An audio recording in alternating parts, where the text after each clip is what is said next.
सगळ्या गोष्टी डिजिटल झाल्या. तसं आता एम-पी-एस-सी सुद्धा पूर्णपणे डिजिटल होते. तर त्याच्यासाठी एम-पी-एस-सीनं नुकतंच एक प्रसिद्धी पत्रक जाहीर केलेलं आहे आणि त्याच्याद्वारे उमेदवारांनी त्यांची जी प्रमाणपत्र किंवा कागदपत्र आहेत, ते आता डिजी लॉकर प्रणालीद्वारे सादर करणे आवश्यक आहे. तर आता याच्यासाठी तुम्हाला काय करायचंय, तर तुमचं जे एम-पी-एस-सी online.government.in वरती जे खातं आहे, तुमचं जे अकाउंट आहे, त्या अकाउंटमध्ये डिजी लॉकर प्रणालीवरती खातं असलेल्या उमेदवारांनी त्यांच्या ऑनलाईन अर्ज प्रणालीच्या खात्यामधून उपलब्ध होणाऱ्या डिजी लॉकर मेरी पहचान पोर्टलवरती लॉग इन करून डिजी लॉकर खात्याची संमती तुम्हाला द्यायची आहे, जेणेकरून ऑनलाईन अर्ज प्रणालीमधील खात्याशी डिजी लॉकर खातं संलग्न होईल. आणि ज्या उमेदवारांची डिजी लॉकर प्रणालीवरती खातं नाहीये, त्यांनी काय करायचंय, digillocker.government.in ह्या संकेतस्थळावरती जायचंय आणि तिथं स्वतःला लॉग इन किंवा रजिस्टर करून घ्यायचंय.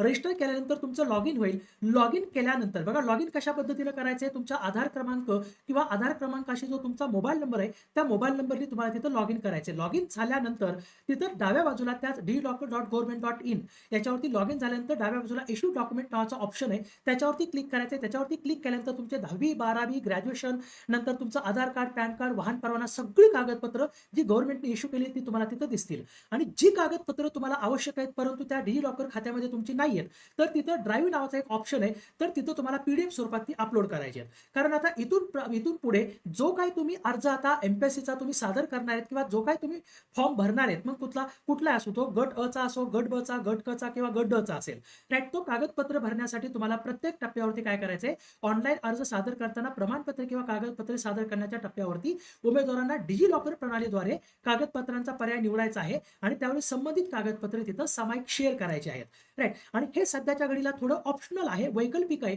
परंतु लवकरात लवकर तुम्हाला हे कंपल्सरी सुद्धा होईल. आणि एवढंच नाही, तर आयोगाकडून आगामी काळात कोणत्याही भरती प्रक्रियेच्या अंतिम निकालाद्वारे जे शिफारस पात्र ठरलेले जे उमेदवार आहेत, त्या उमेदवारांना जी शिफारस पत्रे देण्यात येतात, ती शिफारस पत्रे सुद्धा आता ऑनलाईन अर्ज प्रणाली मधील खात्यासह डिजी लॉकर प्रणालीद्वारे तुम्हाला ती वितरित करण्यात येणार आहेत. सो त्याच्यामुळे आता हळूहळू हे सगळं कंपल्सरी होणार आहे. सध्याच्या घडीला वैकल्पिक आहे, परंतु आता हे कंपल्सरी होणार आहे. आणि जर तुम्हाला काही ही जर डॉक्युमेंट जे आहे ते डॉक्युमेंट तुम्हाला पीडीएफ जर तुम्हाला हवा असेल, तर या नंबर 94 039 33 345 या नंबरवरती मला तुम्ही मेसेज करा. मी तुम्हाला ती पीडीएफ तिथं पाठवून देईल, जेणेकरून तुम्हाला स्टेप बाय स्टेप तुम्हाला सगळ्या त्या गोष्टी करता येतील. किंवा हा क्यूआर कोड स्कॅन करा आणि आपला टेलिग्राम चॅनल जॉईन करा. तिथं सुद्धा अपलोड केलेलं आहे. तर जास्तीत जास्त सगळ्या तुमच्या मित्रमैत्रिणींपर्यंत शेअर करा, कारण आता हळूहळू हे कंपल्सरी होणार आहे. सो धन्यवाद.